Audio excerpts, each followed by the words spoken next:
ចាប់ទៅពុទ្ធនាបាត់ហើយចាប់ទៅគាត់ជុំនៅណាបាយយូរហើយនឹកឡើងចិត្តនឹកអូនអារម្មណ៍ស្នេហ៍អង្រួនបេះដូងទឹកភ្នែកបងត្រូវស្រក់ហូរបើជាតិនេះនិស័យមិនមែនជាគូព្រោះអ្វីក៏បានបដូរមិនគួរបងនៅនឹកអូនមនុស្សដែលខ្លួនបានហើយអត់ស្រឡាញ់ធ្លាប់នៅក្បែរនោះអត់បានលុយអញវាស្នេហ៍ជីវិតស្នេហ៍យើងត្រូវបែកមិនអាចអត់ទេចាក់អត់ស្អីគេឲ្យមកវិញមកណែមិនសំពេកធ្វើខំលើអូនដល់ពេលនេះទើបបងដឹងខ្លួនតែស្ងួនអូនលែងភ័យត្រឡប់ទៅរកអតីតកាលវិញ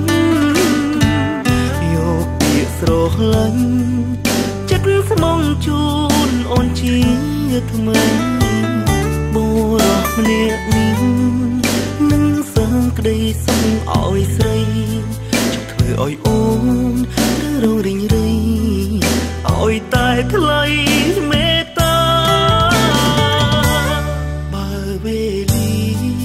អាចត្រឡប់ក្រោយបានមែនមកនឹងអូននៅល្អដូចមុនយ៉ាងនឹងថ្នមពីសន្យារូបអូនសុខទុក្ខយ៉ាងណាពីបងជាមនុស្សក្បត់សង្សារសុំទោសបងនៅ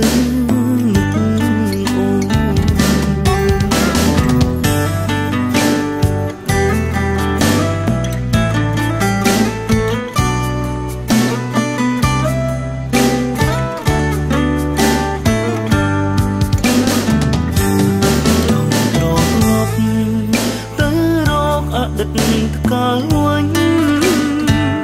យកពាក្យស្រឡាញ់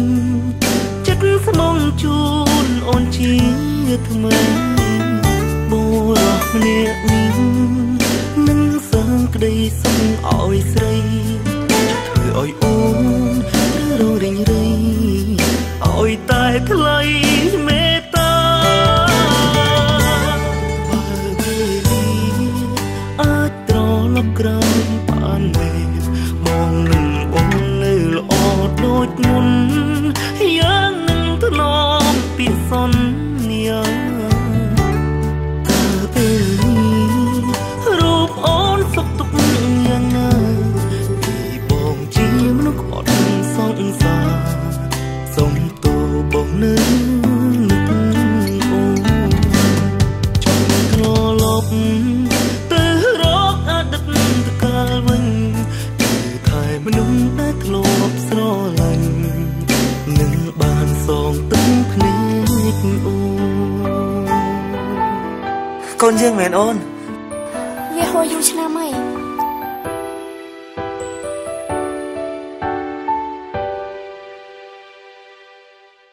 បើវេលា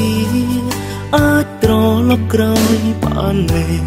មកនឹងអូននៅល្អដូចមុនយ៉ាងនឹងថ្នមពីសន្យាតែពេលនេះរូបអូនសុខទុក្ខយ៉ាងណាពីបងជាមនុស្សក្បត់សង្សារសុំទោសបងនៅនឹកអូនចង់ត្រឡប់ទៅរកអតីតកាលវិញថែមនុស្សដែលធ្លាប់ស្រឡាញ់នឹងបានសងទឹកភ្នែកអូន